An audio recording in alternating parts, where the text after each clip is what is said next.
Goeiedag, ek groet jou in die kosbare naam van Jesus Christus. Ons almal was al op 'n plek in ons lewens, waar ons onsself op een of ander manier met Job kon vereenselwig. By 'n plek waar jy God moes vertrou het, in die moeilikste van tye. Dit is in tye soos hierdie, wat ons gewoonlik wil weet, waarom? Waarom moes dit nou gebeur het? Waarom moes dit met my gebeur het? Jy sien, Job kon ook sy hele lewe lank gevra het waarom hy soveel pyn en lyding moes deurgaan. Maar in plaas daarvan het hy gekies om dit wat verby is agter hom te sit en om vorentoe te beweeg in God se doel vir sy lewe. Jesus het dieselfde vraag gehad toe hy aan die kruis gehang het. In Matteus 27 vers 46 het hy gesê: my God, waarom het U my verlaat? Jesus kon gesterf het in die waarom, maar in plaas daarvan het hy gekies om vorentoe te beweeg. Sy hart van vergifnis het sy fokus verskuif van 'n waarom na sy doel. Hoekom gee God nie vir ons die antwoorde op al ons waaroms nie? Sodat ons sal leer om in geloof te leef eerder as deur ons gevoelens. En ook sodat ons kan leer om hom te vertrou.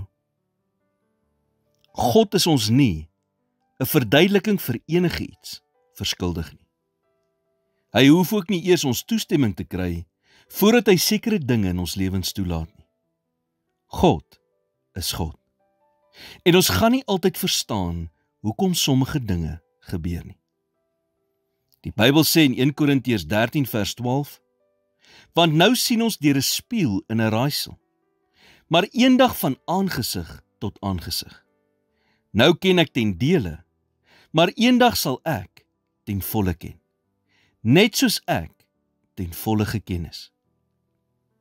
Eendag sal alles duidelik wees en sin maak. En jy sal kan sê, so dit is die rede waarom God dit in my lewe toegelaat het.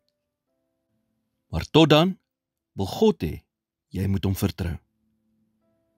Maak egter vandag 'n keuse dat al maak niks sin nie en al voel dit asof God jou verlaat het, jy nie sal vashaak in die waaroms nie, maar vorentoe sal beweeg met die volle vertroue dat hy in beheer is. Hy het 'n wonderlike toekoms vir jou in gedagte. Moenie dit mis omdat jy bly vashaak by die waaroms nie. Here, help my om op U vermoë te vertrou en nie op my eie nie. Leer my om probleme in my lewe vanuit U perspektief te sien. Vandag maak ek 'n keuse om nie vas te haak in die waaroms nie, maar om vorentoe te beweeg in U krag en genade. In Jesus naam bid ek dit. Amen.